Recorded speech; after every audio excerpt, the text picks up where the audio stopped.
Creepers left to rise, buzz like crazy. Everybody's trying to steal my lady. Spiders in the mirror and things can't be right. Back to the scene of a Friday night, to a blessed collision still frozen tight. Spill drink as Cupid and the sound of her first chime. And why did you argue? We're dreaming of those eyes, the best part of my life. And when we make love, babe, don't make a sound. The clock won't turn around. Ooh, you turn around. 2,000 little fires. And ooh, your circle is spreading.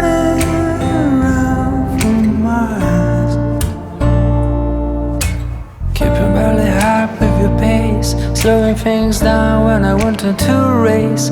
Catching up again when you try to chase. Feels like we're playing space. You always find a way to make up, right? Even when we're such a fly. Even when tensions run high. You gotta soften up. Let's see, it's going. Yeah, just hold it, it's fine. Hello, friends. Welcome back. Look who's with me. Jen from the book Refuge came out for another visit, and we met up with Sophie Lark and Mr. Lark last night at a high tea at the Grand America Hotel here in Utah. It was amazing. I got a lot of really great B-roll footage that I'm gonna put in here. I'm not sure if I'm gonna put it before this clip or after, probably before. You'll just have a bunch of B-roll before. It was amazing, right? Yeah, it was really special. It was fabulous. Like that hotel is so fancy. It's probably like one of the fancier ones in Utah, other than maybe in Park City. But it was beautiful. The atmosphere was great. We got to dress up in cute dresses. Oh yeah. And we got to meet the beautiful Sophie Lark and Mr. Lark. And you know, like I've met a few like authors before, but like one of my big like famous people that I loved was a fitness person, and I got to meet them at a fitness event a few years ago, and I was so worried because I had like built up this person in my head like so high. I thought they were so amazing, and they were like a big deal in the fitness industry, and I went to meet them, and she was very nice, but like superficially nice, you know, where it was just like, let's just meet everybody back and forth. And so I was like so disappointed because I wanted more from that meeting. I was like expecting more. So I tried so hard to not have like high expectations for Sophie because I love her. I love her books so much. Jen definitely is the one who turned me on to her. But like her Sinner's Duet series and Ivan are my favorite books of hers. Yeah. They're just powerful and beautiful. So meeting her, I was trying not to like get my hopes up too high, but she was just fantastic, right? Yeah. They're so great. It's hard. I feel like that's all that I keep repeating and every time that I talk about them, but they just genuinely are so passionate about, you know, their business, but their business is writing romance novels and getting them out there. And I mean, Mr. Lark, as you know, if you've, you know, watched any interviews with them, like he has a lot of good business smarts, but he also is just so excited about like book bloggers and the people who talk about it and like what we like about it and what we connect with, because you know that's what they want to do, that's what they want to share. So yeah, it was so great. It went by just in the blink of an eye, you know, eating good food and talking, and yeah, they're just so great. I want to do it again. So the thing that I think is so cool about the Larks, like they're exactly what you think they're going to be, like if you follow their socials and stuff, but maybe even more kind and more warm and stuff. But I love how they interact with their readers and how much they value their readers. You know, I feel like a lot of authors, and I'm not judging at all because everybody has to do what's best for them, but some authors don't interact with their fans at all. Right. Which, that's fine too. And some authors do a little bit, maybe superficially, but I feel like Sophie and Mr. Lark, like, you kind of have to keep them as a team. I feel like they're so unique because they genuinely care about the people who are reading and talking about their books online. And that makes it feel like what you're doing is valuable, you know? Like, it's just really, really cool. So I know that they absolutely adore Jen and everything that she has done for them, and I think that's always just impressed me so much with them. Like, they bring it up all the time, and I'm just like, I just love it. I love that they do that, you know? It's just really, really cool. I mean, whenever that's happening to you, you don't really know what to say, because it really just has to do with you found a book that you like. You know, I do that with everything, and you understand that not every author can be like, well, thank you for doing that, because that's how it is. But I think they're just so aware that their business doesn't exist and wouldn't have got to the point that it does without it. And my counter is that, yeah, it's true, not every author can do that. Many indie romance authors, even like traditionally published, like, they have a lot other stuff going on, you know, and to make time to go hang out with some readers that you love, you know, I'm sure authors would like to do that, but also maybe they're shy. Like, there's lots of people who write that you'll never know who they are because they want people to get the books, but, you know, it's scary to go meet people. Like, it's intimidating.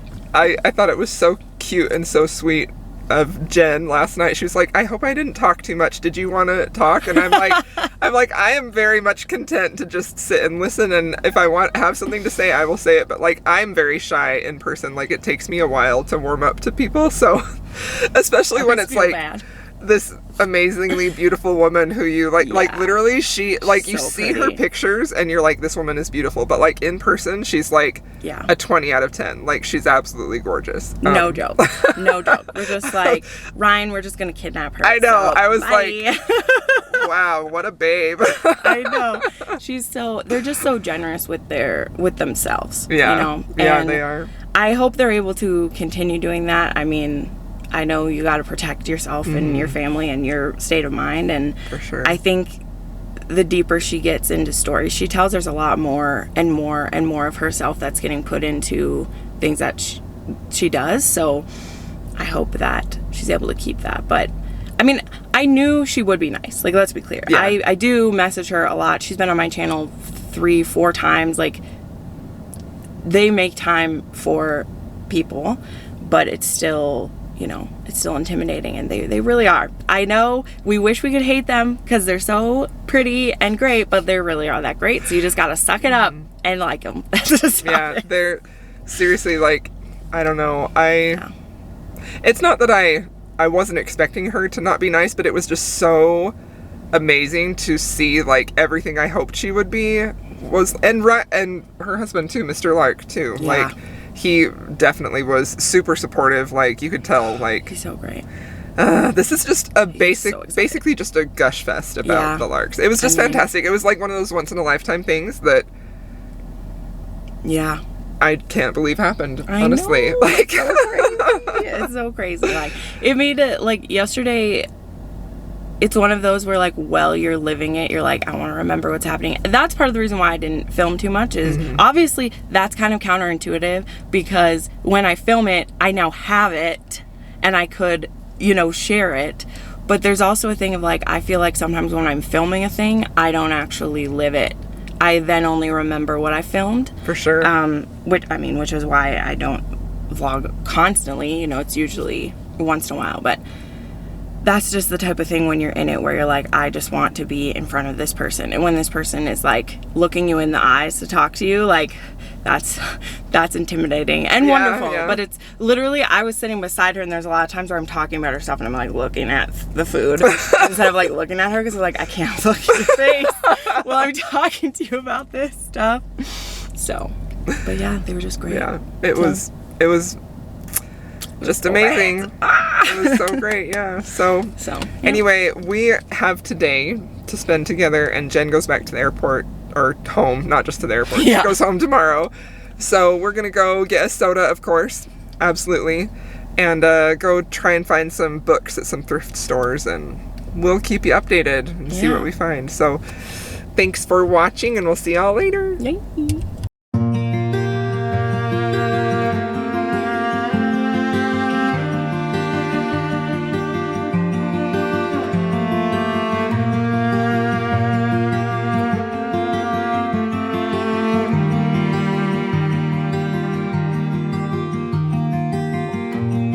The last breath of summer is blowing down our necks, and soon we'll wave goodbye to the fleeting bliss.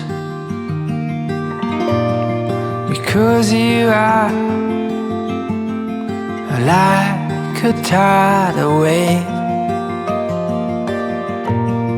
was ripping up my life, not living without a trace. And you know that I'm your silent patient. You know I'm your silent patient.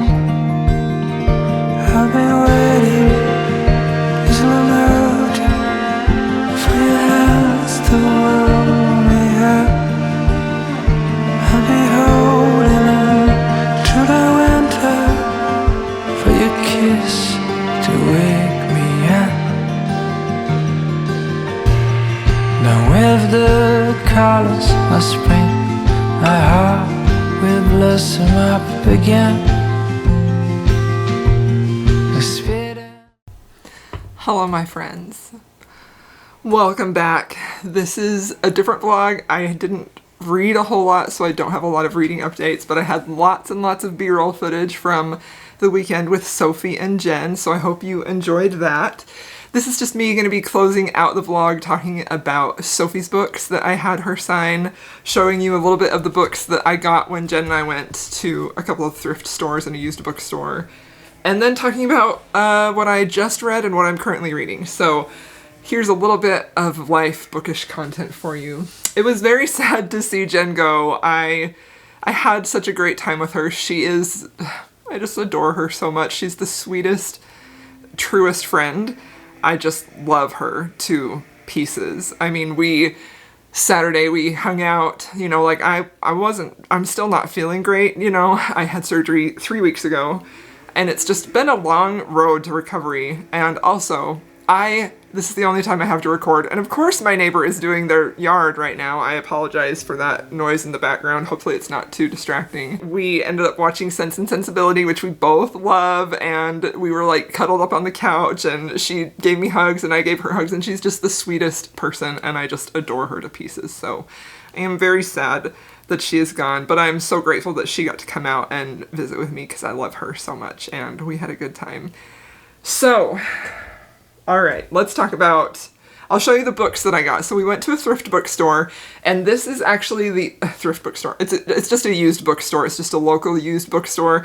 I went here last year, and I vlogged about it, and they literally had nothing for romance, like nothing. So I told Jen, you know, let's just go check it out because maybe they have something this time. I haven't been back in over a year, and so we found some stuff. So let's see if I can show you. Okay, so I found 3 books there. None of the books that I bought have step backs, but I found this, Lynn Kurland. I just think this is a beautiful, it's a cover. I don't know, it's not like sexy or anything, but I just think it's kind of lovely, very reminiscent of like the early 2000s, and it's in excellent shape. Like, I don't think it's been read before. Lynn Kurland, I've been wanting to read. I've had her recommended to me a lot. So yeah, I've heard that she's kind of cozier. If that's incorrect, let me know, just so I can be prepared. But this one is, I'm not even exactly sure. It says it's in Scotland. I mean, it looks like it is, so. And then I also found this Christine Feehan, which I actually have never read, but this cover just captivated me. So this, I think, is like a paranormal, maybe? I think she does paranormal. Anyway, this sounds like it's, I don't actually know. Maybe this one is just medieval.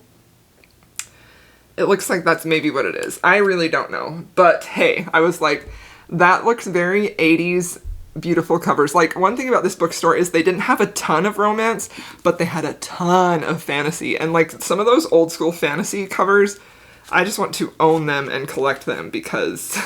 Oh, okay, this says this is a gothic romance. That's right. It says it's a gothic romance, that's why I got it. But I don't think it's a very... I mean, when it was published is subjective. Okay, so this was published in 2001, so it's fairly old. It's 20 years old. To me, that's fairly old. To somebody who's 20, that's probably super old. And then I also found this beautiful Meredith Duran. I still have not read her. She is an author that I definitely want to. I am really excited to read this one. A lot of her books are actually out of print, so I saw this one and I was like, need to have it. So that's what I got from the used bookstore, and then we went to just like some thrift stores, and I found this edition of the Irish Hearts by Nora Roberts, which I read. I remember reading this when I was newly married. I had a copy of this and then I thrifted it. So I've been wanting to do a Nora Roberts reading vlog or just read some of her books, so... I grabbed this when I saw it because finding a used copy of this is actually difficult on eBay, and I've never seen it in my thrift store, so I grabbed it. And then I also got this book, Rebecca. I have the audio for this. I don't have a physical copy. I've been wanting to read this for what feels like a million years, and I'm very, very, very, very, very excited about this, so we shall see. I think I started the audio at one time, and the narrator seemed to be throwing me off. Anyway, I only bought this many books. I had a little bit of restraint. So, those are the books that I hauled when Jen and I went book shopping. Now, let's talk about the books that I am reading. So, I'm actually in the middle of quite a few books. I'm doing that thing, which I hate when I do, where I like start a bunch of audiobooks and I have a hard time sticking to them. One that I'm currently listening to is No Tomorrow by Carrie Ann Cole. I've been listening to this all throughout the month, just off and on. It's very, very long. And it's also a difficult read for a variety of reasons.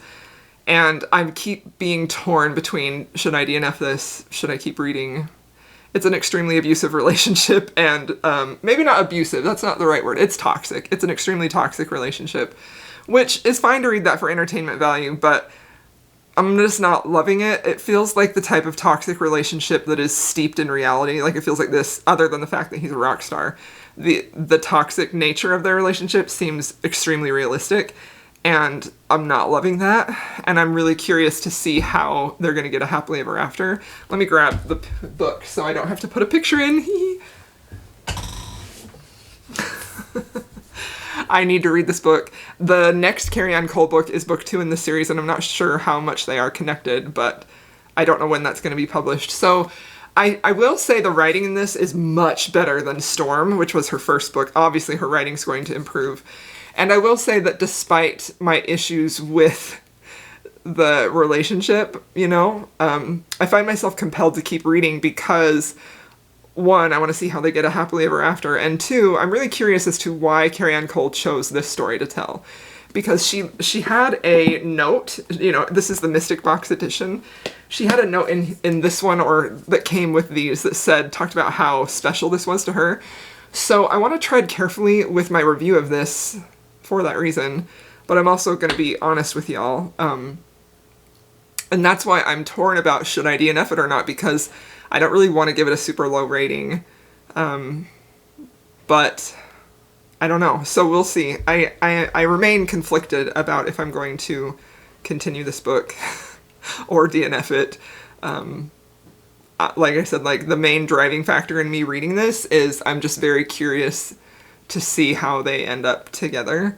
And if I feel like there's enough redemption for the hero, because at this point I'm just sort of like, Okay. So another book that I am listening to, so then I have some arcs that I am in the middle of, okay? So the one that I'm furthest along in is Twisted Lies by Anna Huang. This one actually releases on June 30th, so I gotta get on this book. I'm gonna probably finish this today. I'm about 50% of the way through. It's very long. This is Christian and Stella's story. So Stella was like the social media influencer girl, and he is the head of the security company, so he is very much an alpha hero, very touch her and I'll kill you, very, very, very possessive and jealous in that way, which is definitely my vibe. Also the type of hero who is only soft for the heroine, so very much enjoying this one a lot. And then I'm also reading Remember Love by Mary Bellog. So this is the beginning of a new historical romance series of hers. It's called Ravenswood. This one publishes on July 12th, so I need to get that one done too. I am very just in the early stages of this book where the family is getting set up and the couple, but it just is such a delight to be back in Mary's world. I just adore her writing. I love the slow way that she builds her story. When I first read her, I didn't love that, but now that I'm like a few years removed from reading one of her books, I find that that type of writing really, really appeals to me. And, you know, occasionally I am in the mood for something like fast, quick, hard, but most of the time I find myself just really wanting something that I can like sink my teeth into and just take my time and enjoy both the writing and the story, and Mary always gives that to me, so I'm very excited for this one. Another book that I am reading that is an ARC that I actually have just barely started, and it is Bright Like Wildfire. So this is Juliet Cross's first contemporary. It's her first, like, standalone contemporary. She did do a contemporary, Parks and Provocation, that was part of that Smarty Pants romance series, but this is, like, her first on her own. I mean, she wrote that on her own, but it was part of that series where each author, you know what I mean, does part of that series. And I am just very, very excited about this. I adore Juliet Cross. Honestly, I haven't given any of her books less than 5 stars. And that is my honest review. I just love her books. There's just something about her writing. The way she builds up the chemistry and the tension is just perfection for me. And I just can't wait to read this. So super, super excited to dive into that. I've just, like I said, I've just barely started it. So very hyped about that. So those are the books that I'm reading. Now I want to tell you about a book that I just read. Actually, should I do that? I'm actually going to save that for my monthly wrap-up. So I finished this book, The Anthropocene Reviewed by John Green. This is a nonfiction book, and I haven't read a nonfiction book in like 2 years.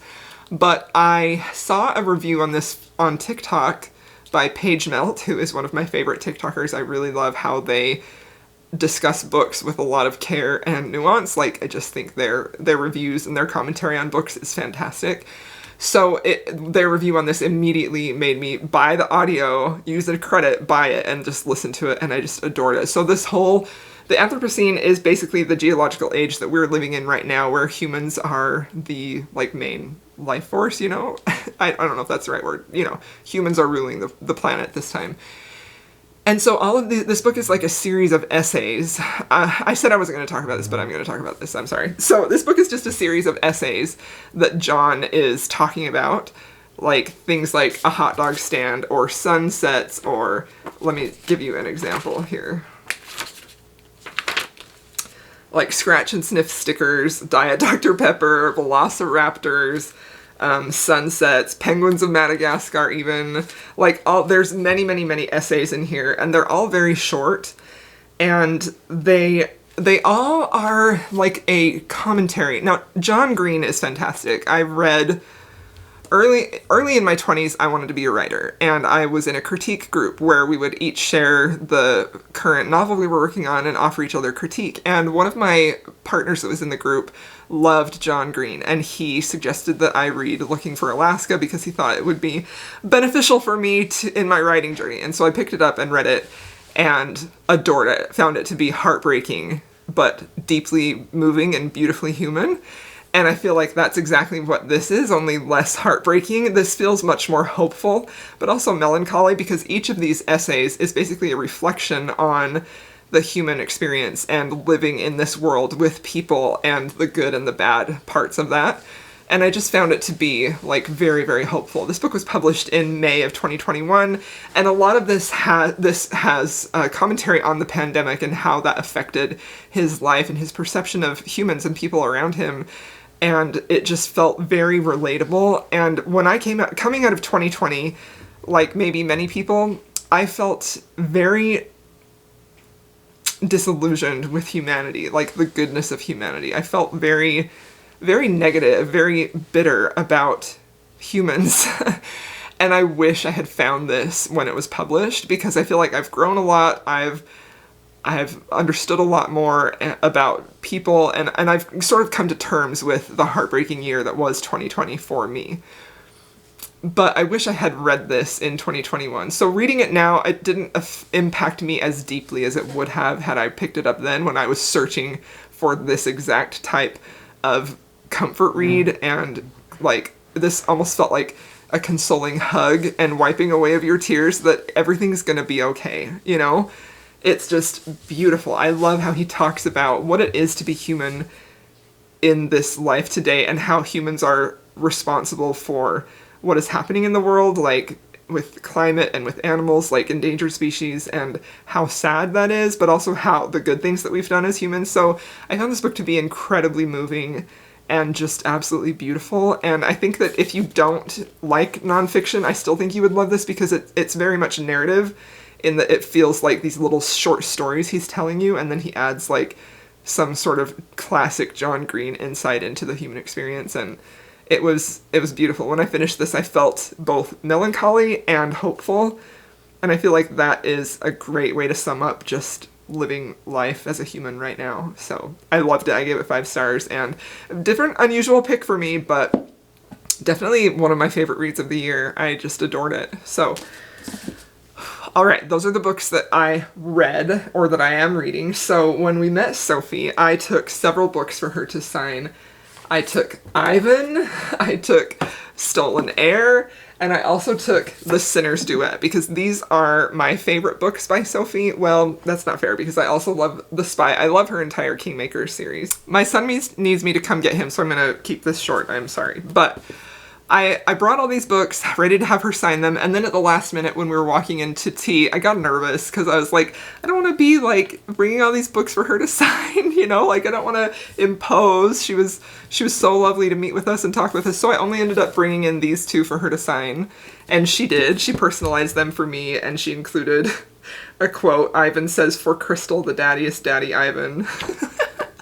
And then in Stolen Air, it says something like, "Someone buy us Miko's house already, please." And I just adore it. So she asked me, she's like, "Do you have all my books? Is there one I could bring you?"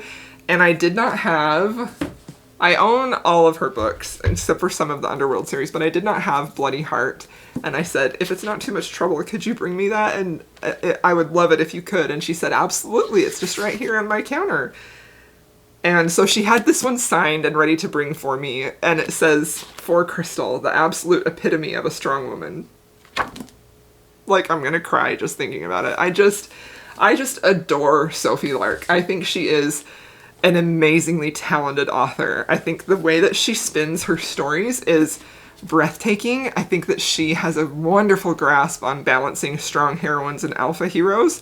I love her writing style. I think her words are just rich with meaning and depth. I just adore the way that she's able to convey mystery in her stories. Like, I think the Kingmaker series is plotted to perfection. It starts with the Air.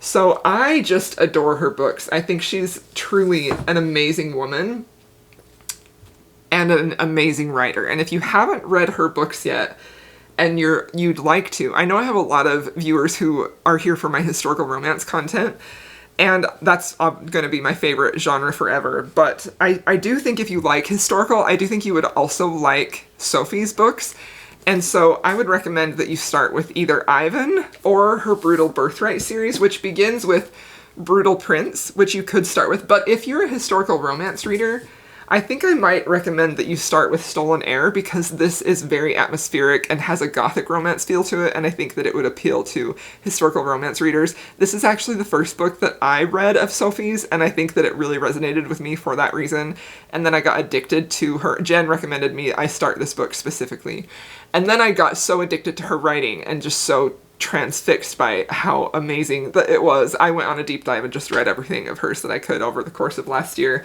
I still have her Underworld series to finish up, but I've read all of her Brutal Birthright, Kingmaker, and parts of the Underworld series. So yeah, that's what I would recommend. I think she's amazing, and if you haven't picked up a Sophie book yet, please go ahead and do so. These are 2 of my favorites. If you are interested in something darker, something that has a lot of depth and some really interesting ideas about human nature, I would recommend this series. It's extremely dark. This is a serial killer romance, so psychopaths in here, but it's fantastic. this is probably my favorite series of hers, specifically because of how she talks about the heroine and what she has gone through. So, all right, I'm going to end this clip here. Thank you so much for watching this vlog. I hope you all enjoyed it. If you have made it this far, please feel free to leave me a bird emoji for Sophie Lark. That's her logo. And I'll see you all in my next video. And thanks so much for watching. And big, big hugs to Jen and Sophie for an unforgettable weekend.